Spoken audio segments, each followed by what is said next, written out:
In connection with the brutal killing of a woman and the burning and looting of houses in Manipur's Jiribam district last year, the National Investigation Agency NIA today arrested another militant. Rajkumar Maipaksana, a native of Jiribam, was arrested from Kannur district of Kerala. He has been granted transit remand by the NIA Special Court in Kochi for transfer to the NIA court in Imphal. According to officials, Rajkumar is linked to the band outfit PREPAK and was among the key perpetrators of the November 2024 massacre in Zairam village, where a woman, Zosang Kim, was killed and several homes were torched and looted.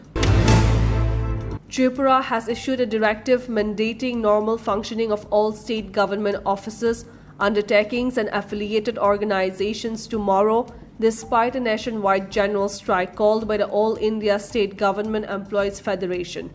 An order signed by Debjani Debsarkar, Joint Secretary, stated the strike on May 20 is to press for demands like regularization of contractual employees and ending outsourced and daily wage jobs. The Tripura Employees Coordination Committee HB Rod has urged state employees and teachers to join the strike. However, the state government has directed that all offices and organizations under it must function normally and all employees are expected to perform their duties as usual.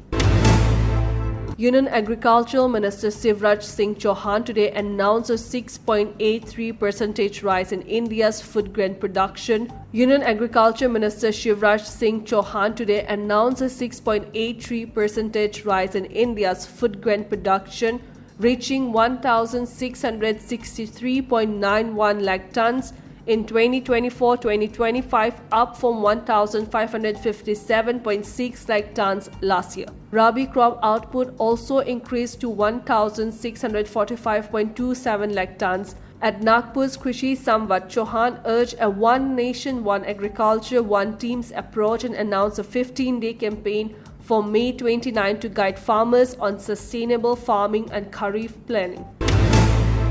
Israel will permit a basic quantity of food into Gaza after a nearly 3-month ban, aiming to prevent mass starvation even as it launches a new ground operation.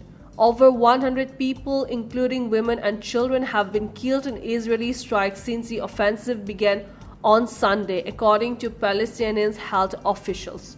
We have plans striking artillery hitting near us, tanks invading, said Wal al-Kilani, a Palestinian fleeing northern Gaza.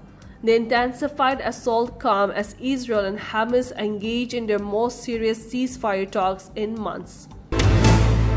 France Football confirmed today that the 2025 Ballon d'Or ceremony will be held on September 22nd at the Théâtre du Châtelet in Paris, a month earlier than previous years. For the first time, all men's trophies, Best Goalkeeper, Best Young Player, Best Scorer, will also be awarded in the women's category.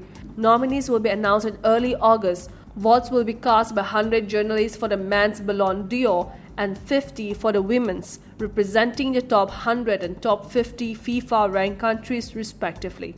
Each journalist selects the top 10 and the player with the most points wins.